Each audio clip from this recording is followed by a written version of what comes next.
మద్యం కుంభకోణంలో king pin వెనుక ఉన్న కింగ్ ను కూడా బయట పెట్టాలని మైలవరం ఎమ్మెల్యే వసంత వెంకట కృష్ణ ప్రసాద్ కోరారు.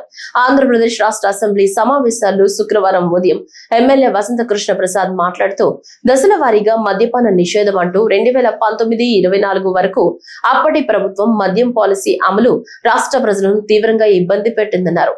అప్పట్లో నాణ్యమైన బ్రాండ్లు అందుబాటులో లేవన్నారు. నాసిరకం మద్యంతో పాటు ధరలు కూడా భారీగా పెంచడంతో ప్రజలు ఇబ్బందులు పడ్డారన్నారు. మద్యం తయారీ కంపెనీల నుంచి లిక్కర్ కేసుపై 250 రూపాయలు, బీరు కేసుపై 150 రూపాయలు కమిషన్ల రూపంలో వసూలు చేసి మద్యం వ్యాపారాన్ని ఒక వ్యవస్థీకృత నేరంగా మార్చారని అన్నారు. 3,500 కోట్ల భారీ మద్యం కుంభకోణం కాబట్టి నిందితులకు 300 రోజులైనా కూడా బెయిల్ ఇవ్వడం సాధ్యం కాదని సుప్రీంకోర్టు కూడా నిన్న స్పష్టం చేసిందన్నారు. నిందితుడు విజయసాయి రెడ్డి గారి మాటల ద్వారా చెప్పాలంటే కింగ్ పిన్, ఆ కింగ్ పిన్ అనుకున్న కింగ్ ఎవరో కూడా బయటికి రావాల్సిన అవసరం ఉంది అధ్యక్ష. ఆ కింగ్ పిన్ అన్ని చేశాడన్నారు.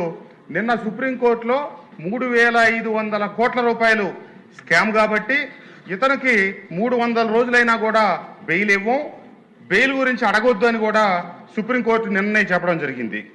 ఇది ఆనాటి ప్రభుత్వం నాణ్యమైన బ్రాండ్లు అందుబాటులో లేకపోవటం, నాసిరకం మద్యం, దీంతో ప్రజలు తీవ్రంగా ఇబ్బంది పడ్డారు అధ్యక్ష.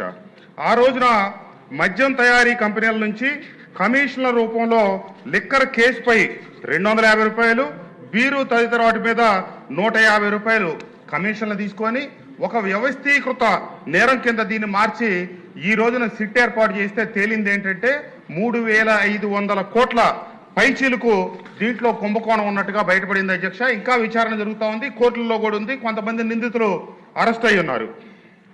సరే, మన ప్రభుత్వం వచ్చిన తర్వాత ఆ విషయాల్ని ప్రజలకు ఏమైతే ఇబ్బంది కలిగి నాసిరకం మద్యం కావలసిన బ్రాండ్లు దొరక్క తీవ్ర అవస్థలు పడతా ఉంటే ధర పెంచితే ప్రజలు మద్యం తాగరు అనే ఒక సాకు చూపిస్తూ ధరలు కూడా పెంచి ప్రజలకి నాణ్యమైన మద్యం అందుబాటులో లేకుండా చేసినందువల్ల చాలా ఇబ్బందులు పడ్డారు.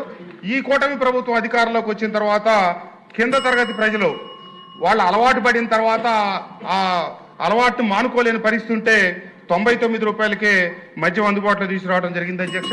నేను ప్రధానంగా అడుగుతా ఉంది ఏంటంటే, ఒక్క నిమిషం అధ్యక్ష ముగిస్తాను. ఆ రోజు ప్రభుత్వం తీసుకొచ్చినటువంటి అసంబద్ధమైన విధానం నాణ్యమైన మద్యంలో అందుబాటులో లేనందువల్ల ప్రజలు పక్క రాష్ట్రాల నుంచి అక్రమంగా మద్యం తీసుకొచ్చే క్రమంలో సరిహద్దు జిల్లాల్లో దొరికి వాళ్ళకు సంబంధించిన వేలాది వాహనాలు పోలీస్ స్టేషన్లో సీజ్ చేయడం జరిగింది అధ్యక్ష. అది తప్పు ఆనాటి ప్రభుత్వాన్ని. రాష్ట్రంలో సరైన బ్రాండ్లు కనుక అందుబాటులో ఉండుంటే ప్రజలు దొంగతనం చేయాల్సిన అవసరం వస్తుంది. తప్పు జగన్మోహన్ రెడ్డి గారి ప్రభుత్వం చేసి ప్రజలకు సంబంధించిన వేలాది వాహనాలు పోలీస్ స్టేషన్లో మంత్రి గారు చెప్పిన ప్రకారం దాదాపుగా 50,000 వాహనాలు స్టేషన్లో సీజ్ అయ్యి అనవసరంగా పడి ఉన్నాయి. నేను మీ ద్వారా మంత్రి గారిని కోరుతా ఉంది ఏంటంటే, ప్రభుత్వం తప్పు చేసింది, ఆనాటి పాలకులు తప్పు చేశారు కాబట్టి ఈరోజు శిక్ష అనుభవిస్తా ఉన్నారు. కానీ ప్రభుత్వం తీసుకున్న అసంబద్ధమైన విధానాల వల్ల వాళ్ళ వాహనాలు ఆగిపోయినాయి. దానికి నేను కోరుతా ఉంది ఏంటంటే, అది ఆ తీసుకురావటాన్ని నేను సమర్థించట్లేదు అధ్యక్ష.